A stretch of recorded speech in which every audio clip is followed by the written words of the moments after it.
Bienvenue à tous, vous êtes sur Via Grand Paris, la télévision de l'Île-de-France. Nous sommes sur le salon des maires d'Île-de-France et on va parler transition énergétique avec notre invité Michel Joria. Bonjour. Bonjour. Vous êtes le directeur régional de l'ADEME Île-de-France. Tout à fait. Une question quand même pour commencer. On parle beaucoup de transition énergétique, il y a plein de définitions. Ouais. C'est quoi concrètement la transition énergétique ? Alors la transition énergétique, c'est, avec la réduction des inégalités, le défi du siècle. C'est ce qu'on doit réussir collectivement. Et la transition énergétique, c'est le développement des énergies renouvelables pour substituer petit à petit notre consommation d'énergie fossile par des énergies renouvelables, premièrement. Deuxièmement, consommer de l'énergie avec beaucoup plus d'efficacité, c'est-à-dire pour le même usage, se déplacer, se chauffer, consommer moins d'énergie. Et troisièmement, c'est la sobriété, c'est-à-dire se dire pour un même usage, comment on fait pour en fait réduire certains usages pour qu'in fine, on consomme moins de consommation d'énergie. Donc la transition énergétique, c'est ces trois choses. Et le métier de l'ADEME, c'est d'accompagner donc ces transformations, parce qu'il s'agit là bien de transformation.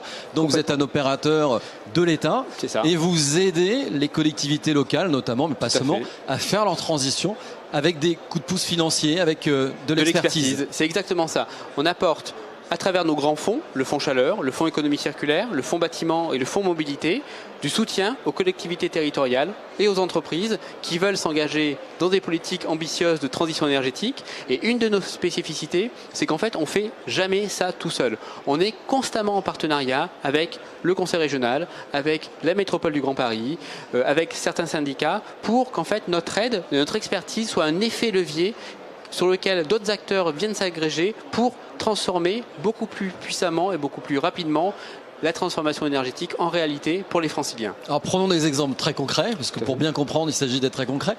Par exemple, une école qui aujourd'hui se chauffe de manière très classique. Qu'est-ce que vous pouvez proposer à un maire qui se dit moi ma facture elle explose, il faut vraiment que je trouve des solutions. J'ai une vieille pompe à chaleur, je suis au fioul domestique.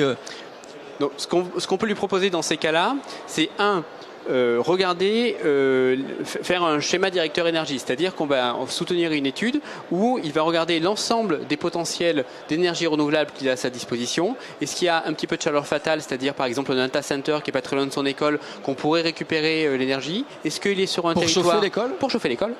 Est-ce qu'il est sur un territoire où il y a un potentiel de géothermie et qui est sur quasiment toute l'Île-de-France? Géothermie, c'est sous-sol. Sous-sol, la chaleur qui est contenue dans le sol. Qu'on récupère et qui là aussi peut chauffer l'école. Ici, on n'a ni chaleur fatale de data center, par exemple, ou de procédés industriels, ni géothermie, ni réseau de chaleur existant qui passe à côté. On a la possibilité de mettre en place ce qu'on appelle une chaudière biomasse, c'est-à-dire on utilise le bois des forêts pas trop éloignées pour chauffer l'école. Et quatrième élément, ce qui est intéressant, c'est qu'en fait on ne chauffe pas que l'école, parce qu'en fait l'école c'est un petit local qui est utilisé, qui n'est pas utilisé l'été, qui n'est pas utilisé pendant les vacances scolaires. Donc on va essayer de faire qu'en fait autour de l'école, il chauffe aussi la salle municipale, la médiathèque, le lycée, le collège, la résidence collective, la résidence de personnes âgées, etc. Pour que petit à petit en fait on ne traite pas que l'école, mais tout un quartier sur lequel on peut, à travers le fonds chaleur, apporter une aide financière au développement de ce type de projet-là. Et vous pouvez proposer aussi à ce maire des panneaux photovoltaïques ou ça vaut pas le coup en région Île-de-France, c'est trop nuageux? Alors, non, en Île-de-France, ça vaut le coup. Alors, pour les panneaux photovoltaïques, en fait, l'ADEME n'intervient plus puisqu'il y a un système dit de tarif de rachat, c'est-à-dire que vous connectez à Enedis, au gestionnaire de distribution, et qui vous rachète votre électricité. Donc, en fait, nous, ce qu'on leur dit, c'est aller plutôt voir un développeur photovoltaïque ou aller le gestionnaire de distribution et qui va vous conseiller pour mettre en place vos panneaux photovoltaïques. Mais ce qu'il faut avoir en tête, et ça c'est extrêmement important, c'est que le principal besoin de transformation, c'est sur la consommation de chaleur. C'est-à-dire le principal besoin énergétique, c'est le chauffage. Donc en fait, on peut mettre des panneaux photovoltaïques qui vont répondre à un besoin électrique, mais il faut d'abord traiter la question du chauffage et le besoin de chaleur. Donc on réduit le besoin de chaleur et ensuite on développe les énergies renouvelables pour la chaleur. Voilà, dernier sujet, l'économie circulaire, c'est comment est-ce qu'aujourd'hui des déchets, quels qu'ils soient, je peux les réutiliser comme une ressource, soit pour créer de l'énergie, soit pour les recycler, pour en faire des vélos, des vêtements, que sais-je. Exactement, c'est ça. Donc ça c'est la transformation en profondeur de notre système économique. Aujourd'hui on est sur un système économique qui ne donne pas de valeur à ces déchets. Donc on a des industriels qui vont jeter des chutes de titane, des chutes d'aluminium, on on a des ménages qui vont jeter des biodéchets, etc. Et en fait, aujourd'hui, on a des procédés industriels ou des procédés de transformation qui permettent de donner de la valeur à ces déchets. Je vous donne un exemple. Aujourd'hui, on a des entreprises comme les alchimistes que l'on soutient qui sont en capacité de collecter les déchets alimentaires des restaurateurs et de transformer ces déchets alimentaires en compost. Et ensuite, qui revendent ces composts, soit à des collectivités, soit à des particuliers. On donne de la valeur à quelque chose qui était un déchet alimentaire. Et ces composts, ils en font quoi, les particuliers, les collectivités? Eh ben, ça peut être soit pour les jardins municipaux, soit pour les pots de fleurs qu'on a sur son balcon ou sur sa terrasse. Mais est-ce que tout se recycle? Alors, quasiment tout aujourd'hui se recycle. On a encore quelques difficultés avec certaines formes de plastique. Ça, c'est un grand défi. C'est pour ça qu'il y a le pacte plastique et que la future loi sur l'économie circulaire qui vient traduire en droit français les directives européennes ont un gros défi pour permettre justement de faire que ces plastiques soient prochainement recyclés. Mais hormis ces plastiques-là, presque tout se recycle.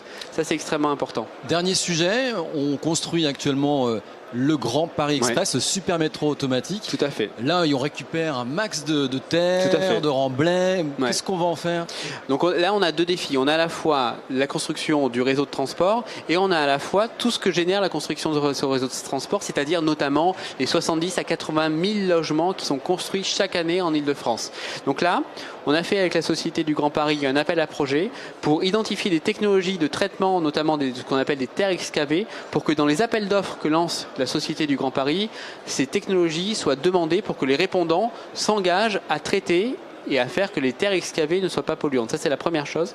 Et la deuxième chose que l'on finance, à travers notre appel à projet économie circulaire, c'est la mise en place de centres de tri des déchets du BTP qui permettent du coup de valoriser les déchets du BTP. Et on a quelques entreprises comme Bellastock, par exemple, qui transforment ces déchets du BTP en mobilier urbain. Merci Michel Jorien. Merci à vous. Je rappelle que vous êtes directeur régional de l'ADEME Île-de-France. Merci.